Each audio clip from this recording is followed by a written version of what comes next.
सबको friends welcome in Urdu villa. चलिए आइए अब नावल का पार्ट नंबर 16 स्टार्ट करते हैं। वीडियो अगर अच्छी लगे तो लाइक और शेयर जरूर कीजिएगा और प्लीज मेरे चैनल को भी सब्सक्राइब करना मत भूलिएगा। हान हवेली के तमाम अफराद आ चुके थे। हर जगह गहमा गहमी थी। जब इसरा और जरगाम हाथ में हाथ डाले नीचे आ रहे थे और सबकी तवज्जो उनकी तरफ गई। नरमीन ने सामने देखा जहाँ इसरा जरगाम के हमरा नीचे आ रही थी। नरमीन को वो दिन याद आया जब जरगाम ने उसे इजहार किया था। वो कशमकश में थी इसरा के हवाले से, लेकिन फिलहाल उसने खामोश रहना बेहतर समझा था। उसे फिक्र थी कि वो इसरा के साथ बुरा रवैया ना रखे, क्योंकि इस मासूम का इसमें कोई कसूर ना था। कुछ ही लम्हे गुजरे थे जब कबीर उसके साथ आ खड़ा हुआ और सामने देखा जहाँ उसकी बहन सपा चेहरे के साथ नीचे आ रही थी। कबीर के माथे पर बल छाए हुए थे। जब जरगाम जो चेहरे पर झूठी मुस्कान सजाए हुए पलट कर इसरा की शक्ल देखता मुठियां बीच गया था। बेगम, अपने इस खूबसूरत चेहरे पर मुस्कान सजाओ, वरना यह मुस्कान सारी जिंदगी के लिए छीन लूंगा। झूठी मुस्कान के साथ जरगाम ने चुबा चुबा कर अपने अल्फाज अदा किए थे कि इसरा बामुश्किल बच्चे खैंचे मुस्कुराई थी और हम कदम चलते नीचे आए थे। जहाँ हर एक के चेहरे पर मुस्कुराहट थी, वहीं कबीर और नरमी को शक व शुबहात थे इन दोनों के मतलब। इसरा, तुम उन्हें जिन सरू और पता नहीं क्या क्या कहती थी, जहाँ तक कि तुमने ये भी कहा था कि जरगाम ज्यादा हैंडसम नहीं है और आज तुम उन्हीं की दुल्हन बनी हुई हो। बहुत चालाक हो तुम। इसरा अकेली सीट पर बैठी थी जब इसरा की सहेली ने उसे छोड़ते हुए मसनूई अफसोस से कहा था, किस्मत की बात है और आज दुनिया के सबसे हसीन मर्द हमारे लिए जरगाम ही है। इसरा ने खोए खोए लहजे में कहा। जब रहमा और नरमी उसके पास आई थी, इसरा ने गले से लगाया था और एक आंसू टूट कर उसकी आंखों से गिर निकला था। जब रणवीर ने उसके आंसू साफ करते हुए माशाल्लाह कहा था, बहुत प्यारी लग रही है हमारी गुड़िया आज तो। रहमान ने प्यार भरी नजरों से कहा था कि इसरा धीमा से मुस्कुराई। आप खुश है ना इसरा? नरमी ने उसे गौर से देखते हुए ये सवाल किया था कि इसरा ने पलट कर उसको देखा। जी अपो, हम खुश हैं। आप बताएं, कबीर लाला आपसे प्यार तो करते हैं ना? उसके बाद सुनते नरमी का चेहरा गुलाल हुआ था। अलबत्ता देख कोई नहीं सकता था क्योंकि चेहरे पर नकाब था। यह भी कोई पूछने की बात है इसरा? तुम्हें नहीं पता आजकल तो अपो के आगे पीछे ही पाए जाते हैं कबीर लाला। रहमान ने शोर से कहा। तब नरमी ने आंखें दिखाई। और एक हमारे नहरेले शोहर हैं जिन्हें बस हमें तंग करना और नहरे दिखाना आता है।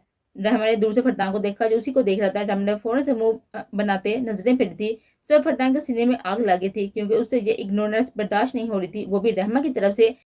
इस बात का बदला उसे मनाने के बाद वो अच्छे से लेना चाहता था। जरगाम सब बड़ों से बगलगीर होते कबीर की तरफ आया था जो उसे ही साफ नजरों से देख रहा था। जरगाम उसकी बेबसी पर मुस्कुराते उसे गले से लगा गया था।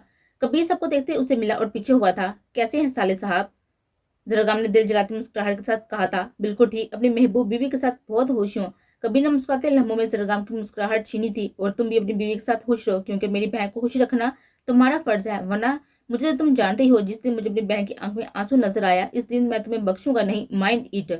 कबीर उसका कान थपथपाते वहां से जा चुका था जबकि जरगाम उसके लफ्ज महबूब बीवी पर अटक चुका था। मुठिया बीचते वो सीधा इसरा की तरफ बढ़ा था, लेकिन उसके कदम वहीं थमे थे। नरमी को देखते जो नकाब की हाल में भी बैठी थी, फिर उसकी नजर सोगवार हुसैन लिए इसरा पर पड़ी थी जो खामोश बैठी नजर लग जाने की हद तक खूबसूरत लग रही थी। जरगाम ने पलक झपकते इस मंजर से दूर भागना चाहा था। अचानक उसे शिद्दत से घबराहट होने लगी थी, जैसे सब कुछ बर्दाश्त से बाहर होता जा रहा हो। वो बाहर गार्डन में जाने लगा था जब उसके समात में गुजरने वाले शाहना बेगम के अल्फाज उसके कदम जुमा गए थे। जी जी, काली फ्लैट है, सुबह नरमीन और कबीर की 2 हफ्ते में आ जाएंगे वापस। वो असमारा बेगम को बता रही थी जो खुश होते आगे और बातें करने लगी, जबकि जरगाम तो इन्हीं अल्फाजों में अटक गया था। नरमीन और कबीर खुश थे, दूसरे के साथ बसाया सब कुछ सही था, लेकिन वो खुश नहीं था। उसकी जिंदगी बर्बाद थी और कबीर दादा को खुश देखते का दिमाग मजीद घूम रहा था। जब वो खुश नहीं है तो कबीर क्यों खुश रहता? इस बात की आग मस्जिद जरगाम के सीने में बढ़ उठी थी। साथ हैरियत के साथ फंक्शन गुजर गया था। वो सब जा चुके थे और इस अपने कमरे में जा चुकी थी जब जरगाम अभी तक बाहर लॉन्च में बैठा था। दिमाग की नसें फटने को थी, हसरत की आग सीने में गुल रही थी। जब असमारा बेगम ने पीछे से उसको पुकारा था, जरगाम हमें आपसे बात करनी है। जरगाम अपना इख्तियार छुपाते मुस्कुराते असमारा बेगम का हाथ थामता उन्हें बिठा गया था। जी मोड़े बोले। बजाय तो वो मुस्कुरा रहा था, लेकिन असमारा बेगम तो माँ थी, खामोशी से उसका चेहरा देखने लगी। आपके और इसरा के बीच सब ठीक तो है ना? उनके सवाल पर जरगाम ठटका था। जी मोड़े, सब ठीक है। हैरियत, क्यों पूछ रही हैं आप? क्योंकि हमें कुछ ठीक नहीं लग रहा। कल रात इसरा इतनी डरी हुई क्यों थी और आप उसे हान हवेली क्यों नहीं लेकर गए थे? असमारा बेगम के अल्फाज पर जरगाम को चुप लगी थी। आपने कुछ कहा है? इसरा ने उसने अपनी माँ का चेहरा गौर से देखते हुए कहा था। उसका मतलब वाकई कुछ ठीक नहीं है। असमारा बेगम का शक बढ़ता जा रहा था जब जरगाम मुस्कुराते उनकी गोद में सर रख गया था। मोरे, आपका बेटा उसे बहुत चाहता है तो उसे तकलीफ क्यों देगा? वो हर छोटी छोटी बात पर डर जाती है, बस पता नहीं मुझसे इतना क्यों डरती है वो। जरगाम ने झूठ अपनी बातों में मिलाते असमारा बेगम का शक दूर करना चाहा था, जो अभी भी इसे ऐसे ही देख रही थी। उम्मीद करती हूँ ऐसा ही हो, असरा क्योंकि इसरा इस घर की बहुत लाडी है और मेरे भी दिल के बहुत करीब है। अगर तुम्हारी वजह से उसे कोई दुख मिला तो अपनी माँ को भी भूल जाना तुम। ये बातें सुनते जरगाम उठ बैठा था। कैसी बातें कर रही हैं मोड़े आप? क्या आपको मुझ पर यकीन नहीं है और इस तरह के लिए आप मुझे छोड़ देंगी? वो बेयकीनी की कैफियत में गिरा अपनी माँ को देख रहा था, जो इतनी बड़ी बात इतनी आराम से बोल गई थी। यकीन है तुम पर, लेकिन ईसा की आंखों में छुपी उदासी और कल रात उसका डर मेरी आंखों से मोहसी नहीं है। नई नवेली दुल्हन है वो, लेकिन उसके चेहरे से वो चमक उजल है। मैं नहीं चाहती जरगाम के मेरे घर वालों से मेरे मामला खराब हो या मेरा बेटा किसी की बेटी के साथ कोई नाजायज हरकत करे। मोड़े क्या हो गया है आपको? आप क्यों ये सब सोच रही हैं? ऐसा कुछ नहीं है, आप फिक्र ना करें। कल आपको सारी चमक उसके चेहरे पर नजर आ जाएगी। बस यही उम्मीद है मुझे तुमसे, असमारा बेगम बोलती वहां से जा चुकी थी, लेकिन जरगाम खान दादा के चेहरे के तासरात खतरनाक हद तक बिगड़ चुके थे।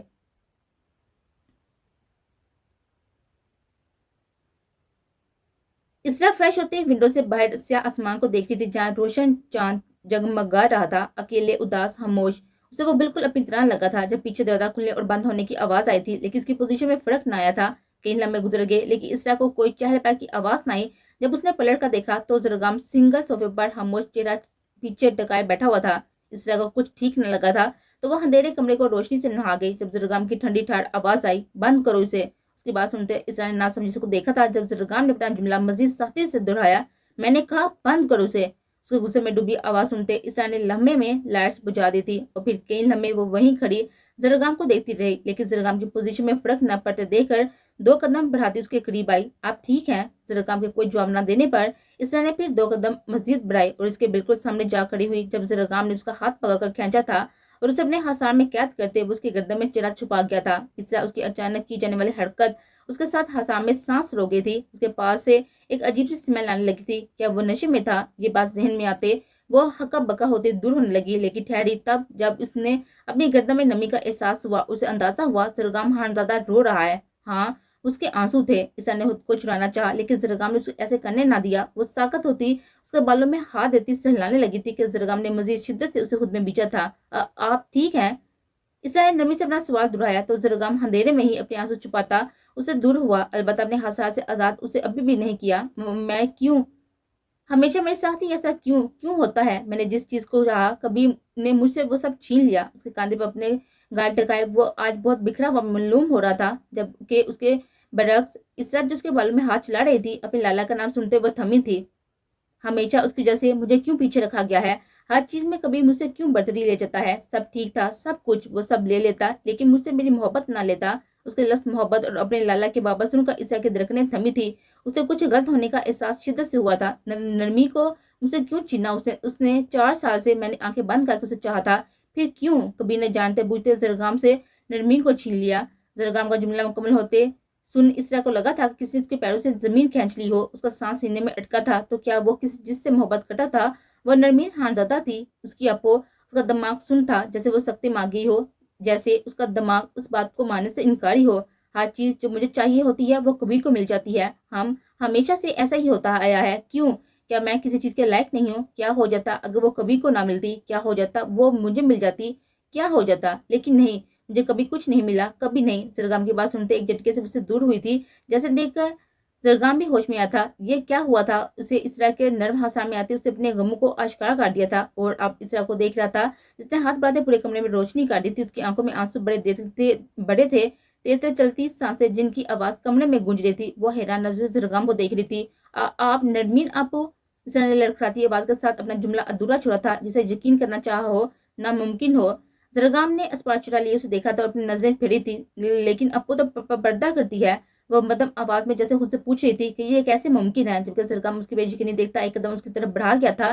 जब ईसा ने हाथ आगे बढ़ाते उसे वहीं रोका था। मेरी अप्पो गलत नहीं हो सकती, वो आपसे मोहब्बत की दावेदार नहीं हो सकती। नहीं, ये मोहब्बत एक तरफा है। जरगाम ने उसकी गलतफहमी दूर की थी, क्योंकि जो हकीकत थी वो यही थी कि नरमीन उस बात को जानती तक ना थी कि वो नरमी से मोहब्बत करता है, और जिस रात उसने नरमी से इजहार किया था इस रात से वो खुद नदामत का शिकार था। एक लड़की की इज्जत उसकी हरकत की वजह से हराब हो सकती थी, और इज्जत भी वो जो इसकी मोहब्बत हो। जरगाम को बेहद शर्मिंदगी थी, लेकिन अपनी मोहब्बत को गलत उसने भी अभी तक ना माना था। लेकिन अब तो पर्दा कैसे? इस हैरान नजर उसको देख रही थी, जैसे इस बात का यकीन करना चाहती हो। हाँ तो की है ना मैंने उसे मोहब्बत, क्या गलत किया है मैंने? हाँ, जरगाम उसके सवाल से चिड़तक का बाजू दबोचते चीखा था।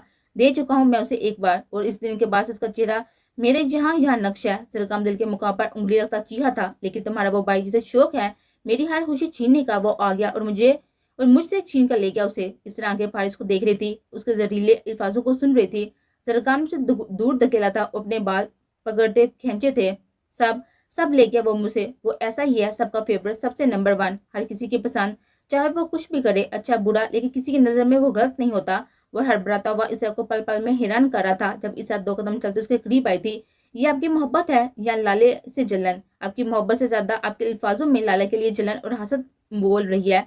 गुस्सा इस वक्त इस नाजुक गुड़िया का सवार नेजे पर था, लेकिन जरगाम को इस हालत में देखकर तरस भी आया था। जब जरगाम ने अपनी नम आंखें उठाकर उसको देखा था, हाँ है जलन, है नफरत मुझे इस कबीर हादादा से। जरगाम ने अपना कोट उतारकर फेंका था और टाई की नॉट ढीली करता उसे खींच किया था। अलबत्ता आंखें गुस्सा व गम की वजह से लाल अंगारा हो रही थी। ईसा ने करीब बढ़ते उसे साइड टेबल से वाज उठाते जोर से जमीन पर फेंका था। ईसा उछलती 2 कदम मजीद दूर हुई थी कि एक कांच का टुकड़ा उसके पैर में जा चुका था। उसकी चीख निकली थी कि जरगाम होश में आते उसके करीब भागा था। क्या हुआ, दिखाओ मुझे। ईसा जमीन पर बैठी अपना पैर हाथ में पकड़े तकलीफ से आंखें मींच के थी।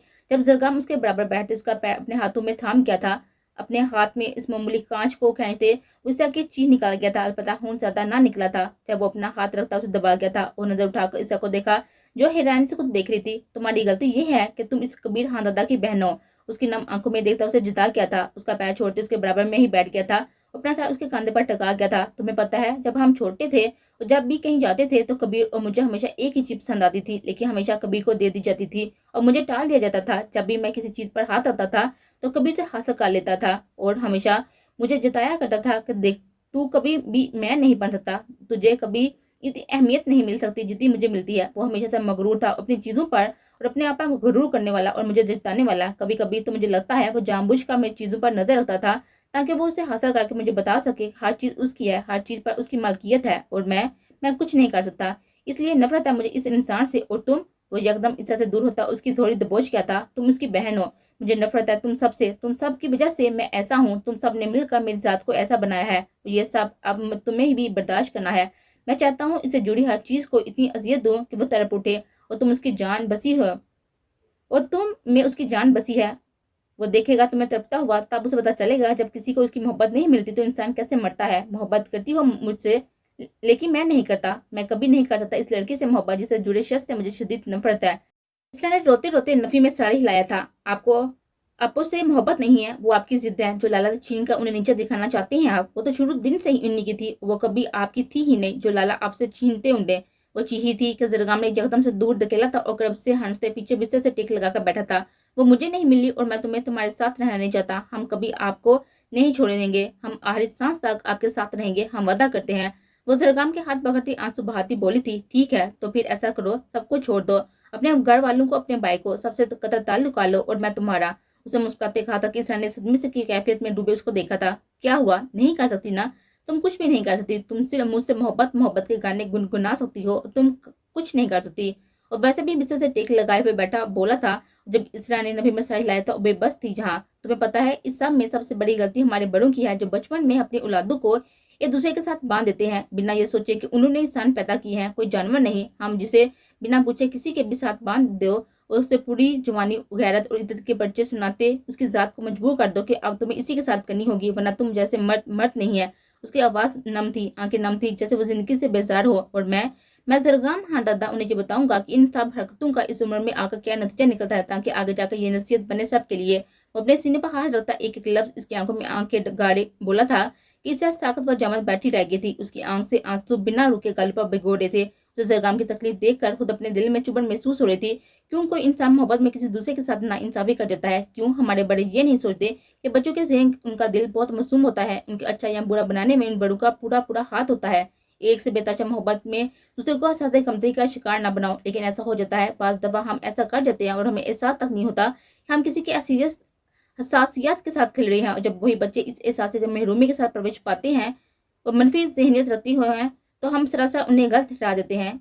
कोई उनकी रखी गई बुनियाद पर गौर नहीं करता, सब बस ये देखते हैं कि क्या उसने किया और क्या नहीं, और यहाँ आकर वो एक इंसान को तबाह कर देते हैं। इससे करीब होते हुए उसे अपने सीने से लगा गई थी कि जरगाम साकत हुआ था, लेकिन फिर होश में आते उसने इसरा को खुद से दूर झट करना चाहा, लेकिन वो पीछे उसकी छेड़ को दबोचे अजीज साथी से पकड़ गई। जरगाम के एकदम थम गया था और फिर खुद भी उसके गिर्द हिसाब बनाता खुद में बीच में आंखें बंद कर गया था। नफरत करता हूँ मैं तुमसे, सुन रही हो ना तुम, आई हेट यू। उसके अल्फाज सुनने के बावजूद इसे उससे अलग ना हुई थी, बल्कि मजीद उसके सीने में छुपने लगी थी।